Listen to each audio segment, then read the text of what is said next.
কেউ ভিডিওটা উপর দিকে ধাক্কা মারবেন না, দয়া করে আমার কথাগুলো শুনে যাবেন। একটা বাচ্চা দেখেন বসে আছে, তো আমি গাড়িটা ব্রেক করে দাঁড়াই, তাকে ডাক দিলাম।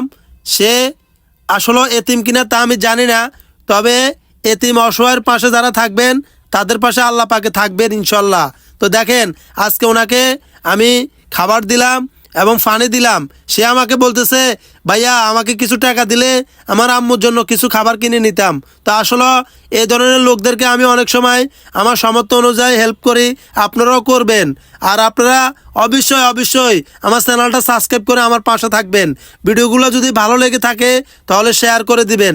দেখেন বাচ্চাটার টাকাটা পেয়ে, পানিটা পেয়ে, খাবারটা পেয়ে আমার প্রতি অনেক খুশি হয়ে যায়। অনেক মানুষ লাখ টাকাতেও খুশি হয় না, কিন্তু এদের মতো লোকটা অল্পতে অনেক খুশি হয়ে যায়। তো আরেকজন প্রতিবন্ধী চলে আসছেন, উনি বলতেছে, ভাইয়া আমাকে কিছু হেল্প করবেন না, আমার বাচ্চার জন্য আমি কিছু খাবার কিনে নিব, আমাকে কিছু টাকা দেন। তা আসলে আমার কাছে আর টাকা ছিল না, যার কারণে আমি ওনাকে দিতে পারি নাই।